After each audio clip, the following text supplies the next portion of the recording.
With OU and Texas gone, Oklahoma State is naturally looking for a new rival. It should be Texas Tech. Historically, could be Kansas State or Colorado. But this revolving door of coaches, players, commits, recruits, GA, etc., between Stillwater and Fort Worth kind of has me saying, you know what? Screw you, TCU, and your little frog, too.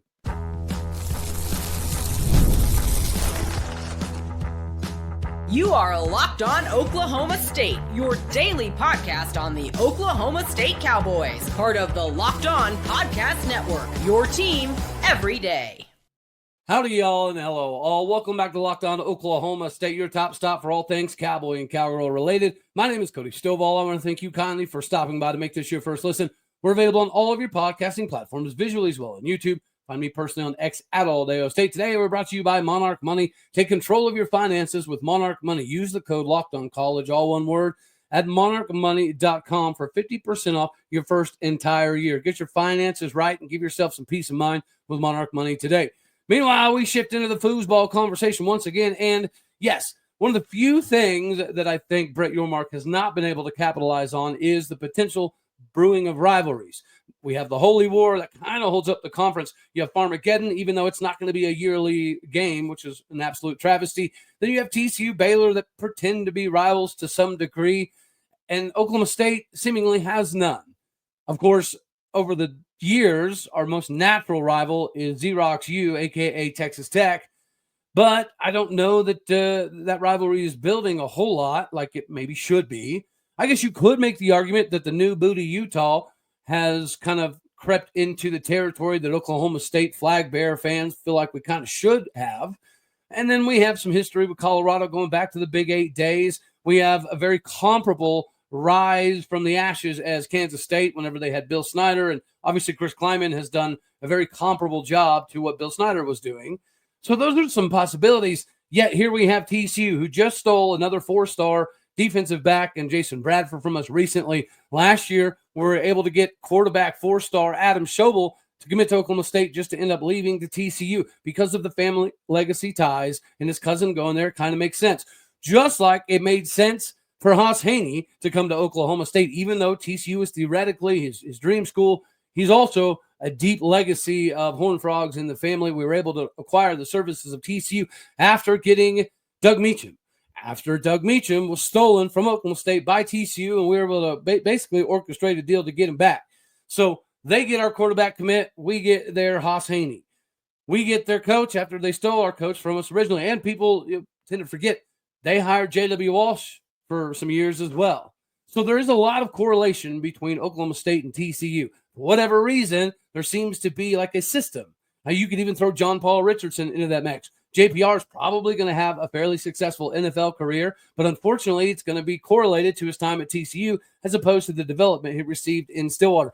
So this is an opportunity for us to build up a rivalry. We need somebody to sip the haterade with or on, and it doesn't appear to be Tech. Utah is probably too new, even though there's a lot of similarities. Kansas State, they're just too nice, and we're too nice to them. Colorado, yes, they've had a resurgence under Deion Sanders, but before that, their heyday was in the 90s. So from a bragging rights perspective, they got to go back some decades to have some trash-talking capabilities. So here we are with TCU. And, of course, Oklahoma State has not only Hauss Hejny and Doug Meacham, but we also have Sam Jackson V, who was a quarterback at TCU who's fairly competent at that position in the Big 12. He had a pretty decent game against Oklahoma State some years back. His conversion to wide receiver is about to explode. Very possibly he's going to be the main slot receiver, which is saying something because you have DeJuan Lofton returning, you have Gavin Freeman returning, you have Jalen Lloyd coming over from Nebraska. You have so many potential stars out there at the wide receiver position that it'll be pretty interesting to see if Sam Jackson V rises to the top, much like he was doing at TCU before he decided to enter the transfer portal and make a little bit of a position shift. So again, there's a lot of similarities here. But not to mention, we were able to steal LaDainian Fields this previous season, who was committed to TCU and a late flip. There was like a day or two before National Signing Day that he flipped to Oklahoma State. So this revolving door between Oklahoma State and TCU, it's not going to go away anytime soon. And they're in a fairly, I don't want to say precarious situation with Sonny Dykes, but they are in a position where from a fan base perspective, they feel like he needs to win. seemingly he was able to ride the Gary Patterson roster, the Gary Patterson recruiting into playing for a national championship, regardless of what happened, regardless of what the score was. I think TCU is a great representation for the Big 12. And although I don't have any animosity with TCU, I have quite a bit of fondness, actually. It seems to keep popping up that recruiting, commits, coaches, players, TCU and Oklahoma State have a little bit of a thing going. Obviously, it's probably not purposeful. I'm sure that the coaches aren't like, well, if you're going to transfer, why don't you go transfer to TCU? Because the last thing anybody wants to see is a dude leave a program and go into the same conference and absolutely explode, because that adds questions. Like, why couldn't we get him to do that? Why we couldn't get that amount of production out of that individual while he was at the school? It's very fun, except for we don't play them this year. Brett Yormark, come on, man. The only way that we end up playing TCU is in the Big 12 championship game. Now, I think from a scheduling perspective, we have a shot at getting there. Is it a massive shot? Maybe not. But I think the vulnerabilities that people perceive in Stillwater right now might actually end up being strengths, right? The weaknesses that you could potentially see in TCU are not many, but this is going to continuously be a thing. There's always going to be a conversational piece on who's better at recruiting, TCU or Oklahoma State. Historically, I think you could say that TCU was a little bit better. They were able to land more of the bigger stars and end up on the top 25 kind of conversations a little bit more than Oklahoma State. But nonetheless, this mismatching and you switch here and you go here between us and TCU, from a recruiting realm, it's going to keep going. And likely, hopefully, Brett Yormark and the Big 12, whomever does the scheduling, does make sure that we play TCU for the foreseeable future. This sets us up for a big season with TCU next year. And the recruiting battles that we have between us and TCU are still ongoing. They're still intense. Unfortunately, we do recruit the same area. They have a lot at their disposal being in the DFW area. We have been able over the years, even back to the very beginning of Mike Gunny and even before Mike Gunny, if you look at guys like Tatum Bell, we were able to kind of dip down into that area and get some of our top guys. So this has always been a thing, but it seems to be, with a rivalry needed, the fact that we keep going back and forth and we keep having little momentary glimpses of heartbreak, it sets us up for a potential rivalry. We've got to have it. And I'm sorry, TCU fans, your rivalry with Baylor is, I mean, it's not much. I don't want to say it's a pillow fight, but it's not all that intense. Maybe it's a nicety thing. I'm not 100% sure. Maybe it's a talent evaluation thing. I'm not 100% sure. Maybe they have a back and forth transfer portal process that they go through. I don't know. But I do know that slightly problematic at times. So who's going to win out? Is it going to be the trade of Doug Meacham, Hauss, Hejny, and Sam Jackson? Or is it going to be in reverse? Is it going to be Adam Schobel and Jason Bradford having phenomenal careers and John Paul Richardson going out in the NFL and propping up TCU? Remains to be seen. But I like the idea of us building this rivalry because, much like some of the recruiting battles we have with Arkansas, that's what makes it fun with them being on the schedule. We were able to steal A.J. Green from Arkansas. Obviously, he had the injury pop up, but Kelly Yarbrough is one of the top recruits in the state of Oklahoma going to Arkansas. These recruiting battles are always going to be there. Riker Half, Oklahoma State offensive lineman, was heavily invested into Arkansas at one point in time. So the dichotomy between all of these is pretty interesting. We cannot be rivals with Arkansas, obviously, because they're not in the conference. So you tell me down in the comments section, who do you think is brewing to be the next rival at Oklahoma State? Again, there's a lot of candidates, both historically and animosity-wise. There's animosity between Oklahoma State and Texas Tech, right? But I just don't necessarily see that the rivalry is brewing. Last season, it felt like we were going to have one at some point in time with Utah, but it kind of fizzled out a little bit whenever you account for the other sports. TCU in other sports is also very competitive with Oklahoma State. Therefore, I do feel like there's a correlation, even in basketball, like losing guys like Rondell Walker to TCU. It makes it an interesting conversation and very much open for debate. Let me know down in the comment section for all you fine folks out on YouTube what you guys think the next Rivalry should be, and if TCU might be it. Speaking of rivalries, the last rivalry you want to have is with your bank account, and we've all checked the account and wondered where in tarnation all the money went between going out, going to get something to eat, dining out, dining in, online shopping, entertainment, the grub of the hub, whatever the case is. It's easy to lose track of the financial situations. That's where Monarch Money comes in. Monarch can be your personal CFO, giving you full visibility and control over your finances. Monarch is not just a budgeting app. It's a complete financial command center where you can track all of your accounts, investments, and spending all in one place. So stop just simply building your money and managing your money. Start building wealth with your money. Instead of juggling multiple apps and being confused by some of the process, get hooked up with Monarch to check your finances, track your spending, and even plan long-term goals. Managing money with your partner is smoother than ever if you have the right partner. You can track your shared and personal accounts, set goals, and stay on the same page without all the unnecessary stress. Take control of your finances today with Monarch Money. Use the code LOCKEDONCollege, all one word, at monarchmoney.com for 50% off your first entire year. That is monarchmoney.com, code LOCKEDONCollege, LOCKEDONCOLLEGE, all one word, for half off your first entire year. Get your finances right. Give yourself some peace of mind with Monarch Money today. Now we get to roll into the baseball conversation, and yes, it was purported at one point in time recently that Josh Holliday might be waiting till the end of the Major League Draft to make a decision on where he needed to fill some of the roster spots, especially from the pitching mound. And losing a legend like Rob Walton, developmentally, it's massive. Recruiting-wise, massive. Rob Walton could get the top talent into Stillwater. He could develop the top talent in Stillwater. But the biometrics and some of the laser-guided readings and the advanced data points maybe were not being utilized all that much by Rob Walton. So having a newer generation pitching coach is imperative. We had to swing for the fences. In my personal opinion, Josh Holliday had to make a pretty big splash hire here. I think you can make the correlation that Oregon pitching coach Blake Hawksworth is on the same level or pretty close to the signing of Todd Grantham taking over the defensive coordinator for Oklahoma State football. That's how I'm excited about Blake Hawksworth. Yeah, thankfully, I have a little inside skinny here. My son's high school coach played at Oregon, and it still goes back for camps and things of that nature.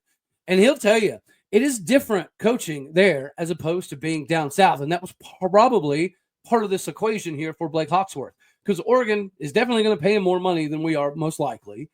Oregon does have competent facilities to get the most out of the players. In his 2 seasons at Oregon, he helped lead them to over 40 wins both years, which is absolutely massive. This previous year, his whole staff had a 4.1 ERA, very comparable the year prior as well. Before that, he coached at Grand Canyon. If you're a baseball individual, you know how big-time Grand Canyon has become recently. Not quite Dallas Baptist or Coastal Carolina level, but they're getting there, and they're definitely putting the work in, not to mention a blue blood, or at least a traditional blue blood in college baseball. Cal State Fullerton was his other stop. So just from a coaching perspective, he's gone through the elevation process throughout his career, and he's produced, 15 some odd All-Americans. Every coach or every stop that he's been at, he's produced an All-American. So you're talking Cal State Fullerton, Grand Canyon, Oregon, All-Americans. Not to mention he was the number 1 pitching prospect for the St. Louis Cardinals, in the mid-2000s range. He is from Canada, so when we're talking about international baseball, that is a big deal, right? There's a lot of individuals that come from other countries, and it's imperative to continue the international success of Team USA and things of that nature to build that. You look at Matthew Brown, one of the pitchers for Oklahoma State that came from Canada, one of the top arms out of Canada. Could Blake Hawksworth get the most out of that individual? Probably.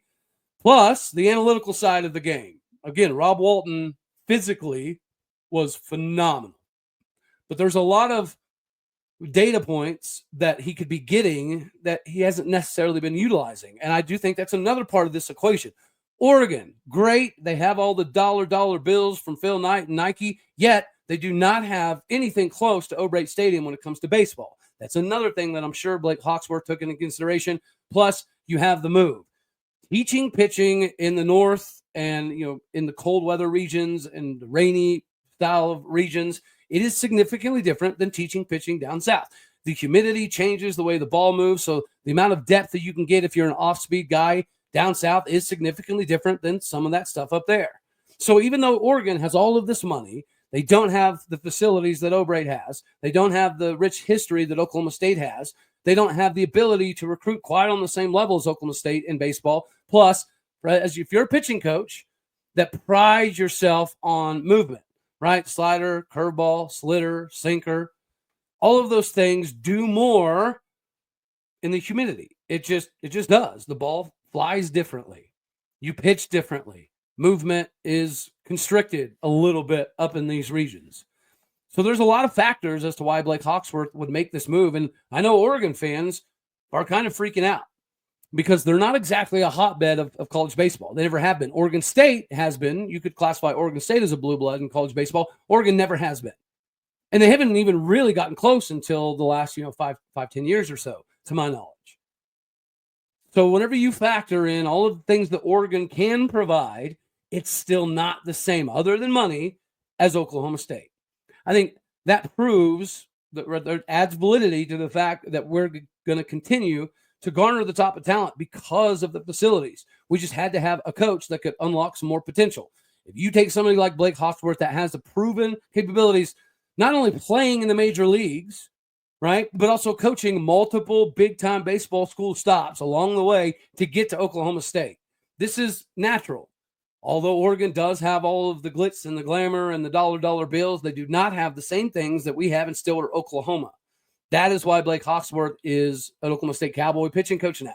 And I think the youthful exuberance is going to be something that's beneficial in recruiting, not just the development, not just the prospect of getting individuals to increase movement or build up more power or have more two-way capabilities.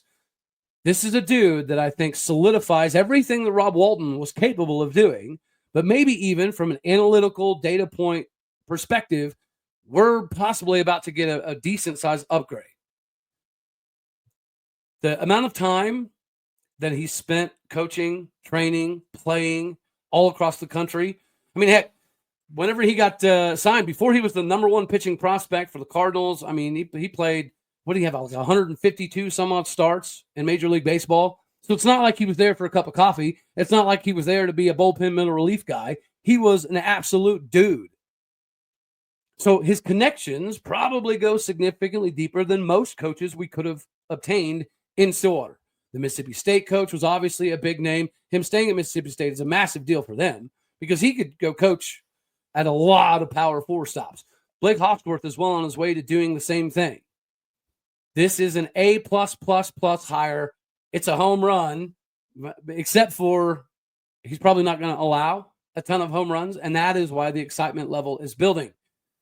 And it should be building because as soon as we name Blake Hawksworth as the next guy to take over in the pitching department for Oklahoma State for Rob Walton, we did what we haven't been doing, and that was gain another dude to enter the locker room. And whenever you get somebody from Clemson, that's definitely saying something.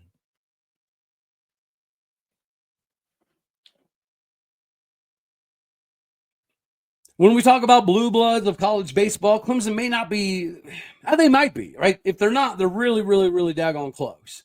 So whenever you're able to get somebody from Oregon, or as a coach, and then you go get a commit from Clemson, I think that's a beautiful recipe for success.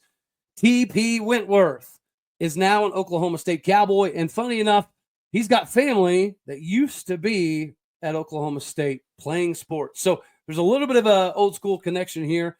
Coming out of California, Perfect Game had him rated very, very high, primarily an outfielder, but he was touching 90 a couple of years ago, coming in to his senior year of high school.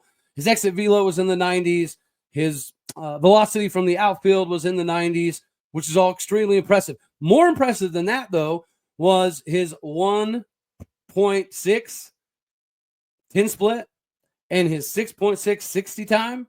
Those are ridiculous numbers. So to me, he looks kind of like a Jackson Kroll. He did play a significant amount for Clemson this year, and he was obviously involved in the bullpen as the season progressed, but he also was able to put up some hitting. And even though he was a freshman playing at Clemson is a very big deal, and playing significant minutes is pretty remarkable. He's got a pretty good spin rate. He's got a good tunnel that works out of multiple pitches. These are all things that I think Blake Hawksworth probably had a little bit of a hand in. So if you're a commit, especially one that has the capability to play two ways, that's absolutely massive. When you're talking about the Garrett Binges and the Nolan McLeans of the world, we thrive on that. We love that. And now we welcome it with a Clemson, now Cowboy, with old school family Oklahoma State athletic connections. It's kind of meant to be. And I think this is an accentuation of the fact that we got Blake Wentworth or Hawksworth. I don't know necessarily that they were in conversations previously, but again, you got to be looking at it. If you're going to be a pitcher at Oklahoma State, you know the facilities are going to provide the best. You know, Rob Walton was an absolute legend and genius in acquiring talent and developing that talent. You factor all of this stuff in. Now you get a top-notch pitching coach that has been very successful in a region that's not exactly the easiest in the world to teach and to get the most results out of. I think if you're a pitcher, you're looking at all of that and you're like, okay, well, this is a logical decision. There's only a handful of universities that have the capabilities that we have. And I think recruits are going to see that for sure. And speaking of this revolving door back and forth between us and TCU, TCU has a pitcher, Cole Klecker, that has entered the transfer portal after 3 years at TCU. ERA, yeah, it needs some work. And if I recall correctly, the last time we played him, we beat him up a little bit. But power bats in Stillwater, that's not a new thing. It would be nice to see yet another pitcher, especially from TCU, come to Oklahoma State, just because this hire, I think, is about to speak volumes. Josh Holliday nailed this one, and you got to give him props for that, right? As much as we are allowed to give Josh Holliday a hard time for this previous season, you have to give props when they're due, and this is a situation where if you made a list of some of the top pitching coaches in the country, this dude is 100% on it. Like, there's absolutely no doubt that this guy's on it. And before we skedaddle on off of here, let's see. There was a little bit of a write-up, okstate.com, pretty awesome. Josh Holliday says, I spoke with people all across the country about the top pitching minds in the game, where and what made them so special. We wanted somebody who could really connect with our pitchers on a personal level while providing top-level instruction to them in their pursuits of performance excellence. Blake's unique background as a Major League Baseball player and now a coach has introduced him to some of the brightest minds in all of the game. And his pitching knowledge gained as a performer and now that of the modern baseball instructor and coach is going to bring a lot to this program. And then you scroll down here. Hawksworth, he's produced 15 Major League draft picks in just a handful of years, 10 all-conference performers, multiple All-Americans at multiple spots. Hawksworth says, I'm incredibly honored and excited to join the Oklahoma State baseball program. This is a storied program with a tradition of excellence, and I'm grateful at Coach Holliday and the entire staff for this opportunity. I look forward to developing our pitchers both on and off the field, competing at the highest level, and help bringing championships to Stillwater. Go Pokes. Last year, the Ducks posted that 4.1 ERA with 502 strikeouts. Opponents were hitting 219. That is ridiculous. And they led the NCAA in hits allowed per 7 innings. They were fourth in the country with 7 shutouts, and their team whip was ninth in the country at 1.25. The production of All-Americans is amazing. His production in the major leagues, amazing. His ability to connect with players, amazing. His ability to go internationally and make connections as well, amazing. This is a phenomenal hire, and now we get this TP Wentworth coming over from Clemson. We might have a crack at Cole Klecker here coming over from TCU.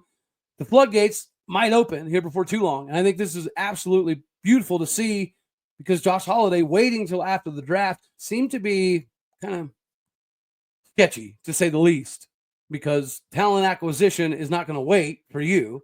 And these individuals, if they get a good opportunity at a Mississippi State or a Vandy or Oregon State, they're probably going to take it. So you have to strike while the iron is hot, and you have to be able to capitalize on some of these transfer scenarios that are popping up. Seemingly, Oklahoma State is now starting to do that. We're not waiting solely on the Major League draft, and hiring somebody like Blake Hawksworth, I think, has accentuated the point that if you're a pitcher and you're trying to get the most out of your development and have a capability or opportunity at least of making a run at Omaha, Oklahoma State's a perfect place to do it. We just have to make a few adaptations along the way, and I think Blake Hawksworth is going to be able to unlock a lot out of TP Wentworth to turn this Cowboy baseball situation next year back to what it's supposed to be. O'Brate was built. I'll say it till I'm blue in the face. O'Brate was built to host super regionals. Period. Like that's it. That's why it was built. It was built to garner the best talent in the country with the facilities. All right, check that off the box. But it's designed to seat 8, 9, 10, 11,000-ish, right? I think they even have add-ons able to be done. That place was built to host regionals and super regionals. So every season that it's not hosting a super regional, kind of a waste. Hopefully, this next season shows that Josh Holliday definitely still has. I think this move of hiring Blake Hawksworth shows that, yeah, Holliday's in touch. He gets it. Again, I make the correlation here between Todd Grantham. Is he quiet on Todd? I mean, he might actually be on Todd Grantham's level. We can call a spade a spade. Anywho, that's all we're going to have for this one right here. As always, you know I love you. God bless. Go Pokes. Thank you for tuning in to make this your first listen here in Locked On Oklahoma State. I know words are still hard for me. Appreciate you. You could be anywhere, so happy you choose to be here. Do me a favor, hit the like button if you liked it. Dislike if you didn't. That's okay, too. More importantly, share, comment, and subscribe. My podcasting people out there, you are everything that makes this work and churn. I just got an update. We need more reviews on Spotify. So if you feel inclined to hop on over there and type up some fun words, I would greatly appreciate it. All right, y'all. That's it. You know the drill. Later, my taters.